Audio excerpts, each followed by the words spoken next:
Les hommes sont là. Mariés ou pas mariés, maîtrisez les personnes qui parlent à vos femmes.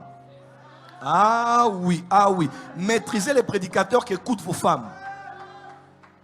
Oh. Oh.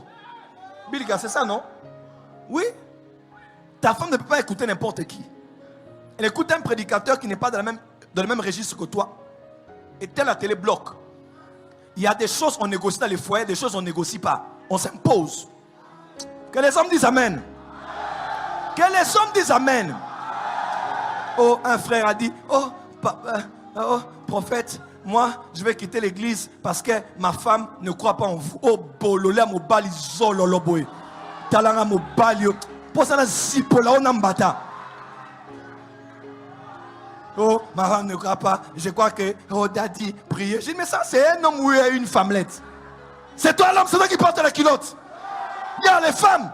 Oh, allez à l'église là-bas.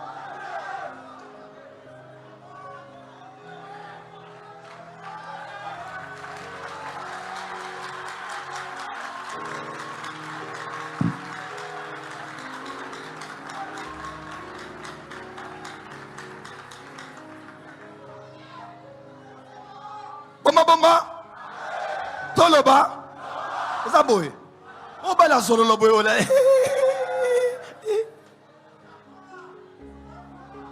L'homme donne la direction du foyer. On va jeûner vendredi. Tout le monde jeûne. Tout le monde jeûne. Parenthèse et je ferme. C'est la 40e d'ailleurs. Je rappelle aussi aux hommes. Peut-être que vous ne le savez pas. Les femmes aiment les hommes autoritaires. Ah oui. Ah oui. Il y a des femmes qui sont venues voir prophète. Je l'aime bien, mais hé papa, il me dit jamais non. Tout ce que je fais, il fait. Je joue avec sa psychologie. Quand je ne les réponds pas la nuit, il pleure. Je t'aime. Je t'aime. Je dis, daddy, pardon. Bolingope a boité, abou zoba boé. Boubala zoba. À répondre, était. À mon bal, il dit, au tiens pas esprit, au lanoko.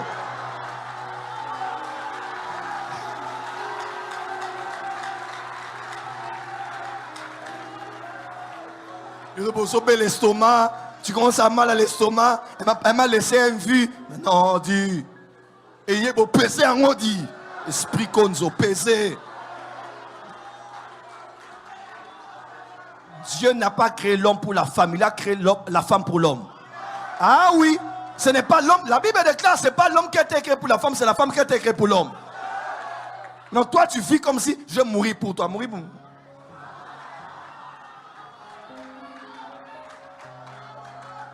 Bon, ça dépend du contexte aussi, hein, parce qu'on doit mourir pour nos femmes, n'est-ce pas? Comme Jésus est mort aussi pour l'église. Mais tu ne dois pas être là comme ça, tu es prêt à n'importe quoi. Non, non, non. Tu es un homme. Les femmes aiment les hommes autoritaires. Certains, à la limite, même aiment les hommes qui les giflent. Bon, ça, c'est d'autres cas psychologiques qu'il faut revoir. Je ne suis pas là-bas. Il faut donner. C'est pour ça que quand tu veux te marier, il faut éviter d'autres persécutions inutiles. Leur pasteur ne croit pas en votre pasteur. Même si tu aimes, réfléchis un peu. C'est vrai. Je ne dis pas que c'est impossible, mais je dis que le foyer a beaucoup de choses. À un moment, quand il faudra laisser les gens dire un mot, vous allez être dans des situations très bizarres. La plupart des problèmes qu'on a dans les foyers, c'est des problèmes de fondation. Dis amen que j'avance. Une des choses qui m'a permis d'épouser ma femme, vous savez c'est quoi? C'est les convictions spirituelles. Son père spirituel croit au combat spirituel. Son père spirituel croit aux esprits territoriaux. Sa maman spirituelle, qui est sa maman, croit au prophétique. Maintenant, toi, tu es prophète, tu vas épouser dans une famille où on ne croit pas au prophète. Tu dois maintenant commencer à travailler pour les convaincre encore, papa. À un certain âge, 40 ans, tu es et s'imiter au bimi. Mais c'est la vérité. Oh. Il y a des âges, donc 25 ans, 23 ans, 30 ans, il y a des choses que tu peux encore tolérer. Il y a des âges, hein, quand tu mets les pieds, ça ne marche pas, tu enlèves. Il ne faut pas aller souffrir 5 ans pour convaincre des gens de t'accepter. Non. Il faut minimiser les combats. Elle est bien, elle est bien. Il y a moins de combats, il y a beaucoup de combats. Je laisse là où il y a beaucoup de combats. Je prends là où il y a moins de combats. Et j'ai beaucoup de combats de ma famille. Je vais aller mourir pour les combats de votre famille.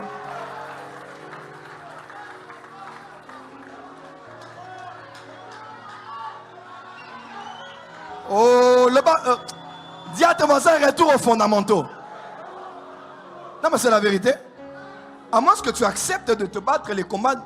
Mais si tu vois que chez nous, déjà, on a trop de combats. Je l'aime, mais il y a trop de combats là-bas. Un jour, on a ma casse soudée. Hein? Je laisse. Minimise les combats, va là où c'est un peu plus simple et fais ta vie. Et arrêtez d'écouter les prophéties tout le temps. Oh, Dieu a dit. Oh, on m'avait dit à la montagne. Et il m'avait dit, papa, le mariage, c'est aussi la réflexion. C'est aussi la raison. Je disais à une sœur qui est très populaire, on parlait avec maman, elle était à côté de moi. Elle est très populaire sur Internet ces jours-ci, elle chante très bien. Elle dit, mais Daddy, je fais comment? Je suis avec le frère là. J'ai dit, ma fille, ne laisse jamais aller ton cœur quelque part sans être accompagné par ton cerveau. Je répète, il faut qu'on ait un jour spécial d'Anouka pour le mariage. Hein? Vous pensez pas? On dit amen que j'avance. Non, il faut que ton foyer aussi connaisse l'ascension. Ton prochain mariage connaisse quoi aussi là? Et il faut qu'on... Moi, je n'aime pas être hypocrite. Il faut dire aux gens la vérité. La vérité n'est pas absolue, mais il faut écouter d'autres sons de cloche. C'est important d'écouter ce qu'on dit. Est-ce que je peux avancer? Je parlais de quoi ici? Je parlais de quoi?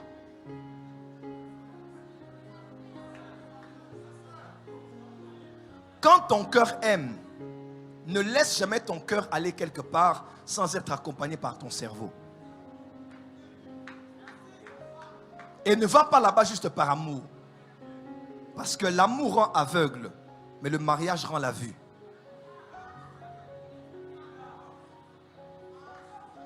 Le mariage va t'ouvrir les yeux. Le mariage, ce n'est pas pour les petits-enfants. Il faut être responsable. Reçois des mariages. Tu n'es même pas encore prête. Le mariage, c'est pas pour les petits-enfants. C'est pour demandez à Billy maintenant qui s'est marié.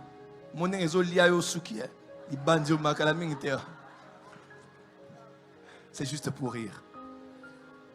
C'est pas pour les petits-enfants. C'est des responsabilités. Ah oui, c'est des responsabilités. Voilà pourquoi hein, l'amour c'est bien. Mais dans l'amour, l'amour seul ne suffit pas. Je suis né d'une famille des gens du Kassai et du Katanga. Ma mère est kassaïenne, elle est Moutété là. J'ai grandi avec le Pongalo Jesse. Le riz et le pondou. Quelqu'un me suit? J'aime le pondou, j'aime le riz. Mais honnêtement, si je mange le riz, uniquement le riz, du 1er janvier au 31 janvier, le 31e jour, je vais vomir le riz. Parce que même si j'aime le riz, manger le riz avec le riz seulement, le riz deviendra amer. Pourquoi? Parce qu'à part le riz, je dois mettre d'autres choses à côté pour être content de mon riz. Mon pondou, mon poisson, ma viande, mes haricots et ainsi de suite. Et je peux changer comme je veux durant tout le mois de janvier. Quelqu'un me suit? L'amour, dans l'amour seul ne suffit pas. Si c'est seulement je l'aime, je l'aime, je l'aime, je l'aime et qu'il n'y a pas autre chose autour, le je l'aime là est comme un bololo. Ça va devenir amer. Qui a dit amen? Donc, à part l'amour, il faut mettre un peu la réflexion. Est-ce qu'ils sont condamnés? Ils ne sont pas condamnés. Mais seulement, est-ce que je suis capable d'accepter avec mon groupe à moi, d'accepter que mes enfants, tu vois un peu? Il ne faut pas juste aller parce que par amour. Non, il faut réfléchir. Si tu peux, tu assumes. Si tu ne peux pas, tu laisses. L'église n'impose pas aux gens parce que vous n'êtes incompatibles. Non, l'église n'a pas de problème pour ça. On n'a pas de problème. Mais il faut se parler honnêtement. Est-ce que je suis capable de supporter là où je vais mettre mes deux pieds? Quelqu'un me suit? Oh bon, je l'aime, mais il a 5 enfants. Est-ce que quelqu'un qui a 5 enfants est condamné dans la vie? Non. Il n'est pas condamné. Mais est-ce que je suis capable de porter 5 enfants? Si je ne peux pas, je n'y vais pas. Non, je n'y vais pas. Oh. La nara bolingo. Non. Il y a la passion et il y a la raison. Ce que je dis, ça peut être très dur. Mais certains auraient voulu qu'on soit très dur envers eux comme ça pour éviter certaines choses aujourd'hui. Parce qu'ils voulaient seulement que les gens qui sont avec eux puissent les encourager. Elle est bien, il est bien, ça va aller, Dieu va l'aider, ça va changer. Tu vas la changer. Ce que l'homme était avant le mariage, il le sera dans le mariage. Il n'y a rien de nouveau si Jésus ne l'a pas changé. Le mariage n'est pas une campagne d'évangélisation.